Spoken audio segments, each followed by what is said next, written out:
Hey guys, I meant to do this video for some time, but I got around now to do it to show you the accessories I added to the bike. I'm going to classify them in three different categories.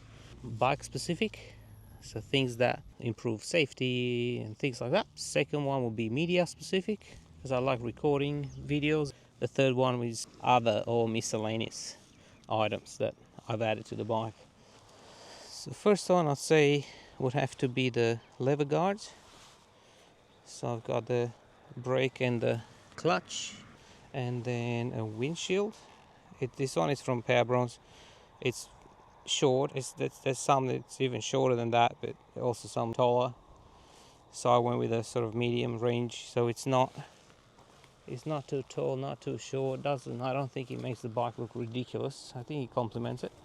I went with a darker color. I did a bit of a test to see how much protection actually gives me from wind. So it gives me about 35 centimeters from the tank up. So you have to bring your helmet almost touching the tank, probably, to completely be below the wind line. It's a naked bike, so you don't expect too much. So that will have to be the second one. And then bike specific protective stuff such as this covers the engine covers, and a slide protector there. And I've got at the front and also at the back I've got these wheel frame protectors with bobbins, so I can jack my bike up. This other frame protector that's just there. Another cover here.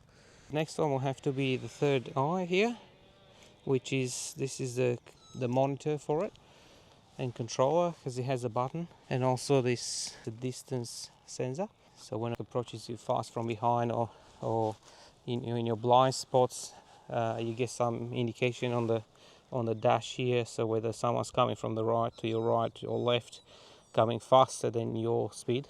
Next one will also have to be the heated grips. So in winter they come in handy. So just the button here integrates with the bike and shows you on the dash 3 levels of heat. They go over 60 degrees Celsius. I'm not sure actually what the top temperature is, but they get quite hot. Next, the alarm. I got the Triumph alarm that connects with the bike, and I've got a remote control of this. It's motion based. Yeah, just a deterrence. So not that it's going to stop someone stealing your bike, but if it makes enough noise that they want to give up on it, that's a plus to me. And next one, the quick shifter. Now it's something really interesting happened. I had the quick shifter working fine since I got the bike.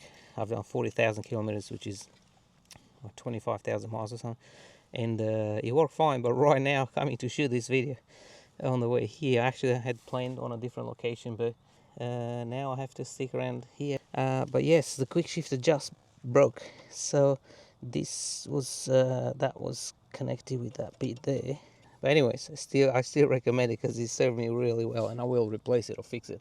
This is the up and down quick shifter. Very handy to have. I absolutely love it, and I'll replace it, and I can't do without now. It's so much easier on your wrist. Next will have to be the trickle charger. I've got the plug here.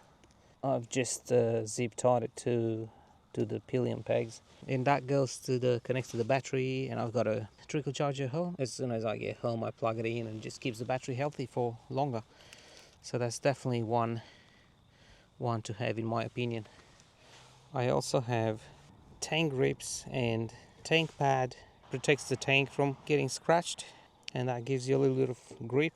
It does protect the paint underneath, I guess. If you want to sell the bike, you remove that and give it a clean, and looks new under there. Next list I have is the media related items. Number one will be the dash cams that I have. So I've got a camera at the front mounted just under here, and one at the back just here. So that's a 1080p camera, and at the front it's a 4K camera. It's by Inov, and they connect directly to the battery. And how they work is when you turn the bike on, they start recording, and turn the bike off, they stop recording. So it's just like what a dash cam does, and you don't have to worry about anything other than keeping it clean. The card has a 512 gig fits a lot of videos in it. I have a controller here. So it says GPS built in and Bluetooth. Bluetooth and Wi-Fi as well. So it's got a button here, so I can press the button. Protects the footage, puts it in the protected folder from both cameras, front and back. If I double tap, takes a photo of front and back and puts it in the protected folder. Something that I really like is I don't have to think about battery charging and turning them on and off. If something happened on the road, I've seen something on the road, or I can go back and refer to the footage and it's there. Next one will have to be the phone charger. For this is quad lock, wireless charger and phone holder with a vibration dampener attached underneath, so it doesn't damage your phone camera. And I've got a unit connected to it. It's a smart USB charger which only turns the charging function on and as the engine is spinning. Voltage goes up above 14 point something volts, and then it knows the engine is running at that point. And I turn the bike off, the voltage drops under 14 volts, and generally on a regular batteries, not a lithium ion, having a lithium ion battery sits at that voltage, so it will never turn off. So it's very handy to have, because then you have your phone charging and you can have your GPS running, your music, and you'll get to the destination with a full battery. So that's a really good one. Okay, next will have to be the Bluetooth unit. It's just a controller underneath the seat, is enabling your bike to connect via Bluetooth with your phone, with your helmet. I've got a joystick here, so you can change songs with just that joystick. It's got a GPS built in to the dash, and you can control your GoPro. So your bike then connects via Bluetooth with your GoPro, and you can start and stop the recording right from the joystick. And next one will have to be the intercom in your helmet. Again, you can listen to the music, you can get your directions in the helmet. Probably the best thing, apart from listening to music and answering phone calls if needed, and getting your GPS directions in your helmet, will have to also be the fact that you can press the button on the helmet, enables Siri, and then I can tell the Siri to open my garage door. By the time I get on my driveway, the garage door is wide open and ready to go straight in. That's a cool feature that I like. Talking about media, so I've got a GoPro. That's a 360 camera, so that makes this stick invisible, and I can have it there, I can have it mounted here somewhere. And the miscellaneous, the other category, will have to be what's under my seat. So I've got a pair of sunglasses I'm currently wearing, and then I've got a cloth and a spray to clean my visor. I've got a tire pressure, that's a good one to check your pressure. Some electrical tape in case I need to fix something, like my quick shifter. I might have to use this to actually get me home. I've got one of these. I 3D printed this. That's just something to put under your kickstand. The ground is really soft, so that won't allow your bike to sink because it's got a larger footprint. That's all I have under the seat, apart from just having some tools with you, some keys which the bike comes equipped with. If I go to on a longer trip, I do take more tools with me. I've got an electronic tire inflator unit, which is very small, and a tire puncture repair kit. I've only used it once to patch my rear tire. I had a big screw in there.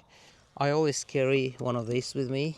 It'll be nice to fit on the seat. I don't have much space under the seat. I tie my helmet with that just to the pillion pegs here. With that I can fit it through my jacket sleeve, and I can lock my jacket and my helmet. I guess the last thing that I haven't mentioned yet is a helmet holder that I've got at home, so I don't hang it by the strap or anything like that. And earplugs. If your exhaust is loud like mine at the moment, I use earplugs, protect your ears. So I've got one of these in every jacket.